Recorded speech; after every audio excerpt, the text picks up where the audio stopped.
ప్రపంచవ్యాప్తంగా ఆయిల్ సంక్షోభం అయితే ముదిరి పాకాన పడుతుంది. ఒక భారతదేశంలో మాత్రం జాగ్రత్తలు తీసుకోవడం వల్ల సెటరేట్ అవుతుంది. గ్యాస్ దాంట్లో కొంత బ్లాకేజ్ వలన ఇబ్బంది అవుతుంది. ఇప్పుడు దుబాయ్‌కి సంబంధించి లార్జెస్ట్ ఆయిల్ రిఫైనరీ రువాయి మీద దాడి జరిగింది. అట్లాగే వాళ్ళు మళ్ళీ కువైట్ మీద దాడి చేశారు.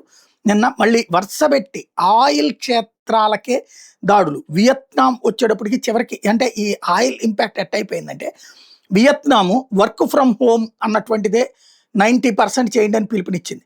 బంగ్లాదేశ్ ఆల్రెడీ రేషన్ బిగిన్ చేసింది. రోజుకి ఆయిల్ ఎవరెవరికి ఎంత ఇవ్వాలి అన్నటువంటిది. అట్లాగే ఏసియా వైడ్‌గా పెట్రోల్ ప్రైసెస్ విపరీతంగా పెరిగిపోయినాయి. పాకిస్తాన్‌లో అయితే రూ. 380 నుంచి 400. అట్లాగే వర్క్ ఫ్రమ్ హోమ్ చేయండి. స్కూళ్ళు, కాలేజీలకి సెలవులు వర్క్ ఫ్రమ్ హోమ్ అని చెప్పి ప్రకటించినటువంటి పరిస్థితి. అలాగే లక్షలాది విమానాలు క్యాన్సిల్ అవుతున్నాయి ఆయిల్ ఇంపాక్ట్‌తో. బ్రిటిష్ ఎయిర్వేస్ అయితే చివరికి బ్రిటిష్ ఎయిర్వేస్ అంటే అన్ని ఎయిర్వేస్ కూడా ఛార్జీలు విపరీతంగా పెంచేసినాయి. ప్రస్తుతం ప్రపంచవ్యాప్తంగా ఆయిల్ సంక్షోభం అయితే వెంటాడుతున్నటువంటి సందర్భంలో సౌదీకి సంబంధించినటువంటి బిగ్గెస్ట్ రిఫైనరీ, దుబాయ్‌కి సంబంధించినటువంటి రిఫైనరీ ఆఫ్‌లైన్‌లోకి వెళ్ళిపోయింది. ఖతార్‌కి సంబంధించిన టాప్ ఎల్ఎన్‌జీ ఫెసిలిటీ మూతబడిపోయింది. Strait of Hormuz మూతబడిపోయింది.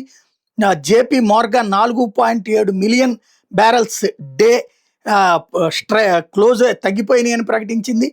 G7 దేశాల్లో ఒక రకమైనటువంటి ఎమర్జెన్సీ నడుస్తుంది. ప్రపంచమంతా సంక్షోభంలో ఉంటే మ్యాక్సిమం మనం కంట్రోల్ చేస్తున్నాం. గ్యాస్ దగ్గర ఎదురైన ఇబ్బందులు ఒకటే. అది కూడా ఎందుకంటే మనకు సప్లై చేసేది 45% దాకా ఖతార్ దగ్గర నుంచి ఉంది. అది కాస్త దెబ్బతిన్నటువంటి పరిస్థితుల్లో సెటరేట్ చేస్తారు. ఈ లోపుగా తప్పుడు ప్రచారాలకి లొంగిపోవడం కంటే ఆలోచించడం బెటర్ అన్నమాట.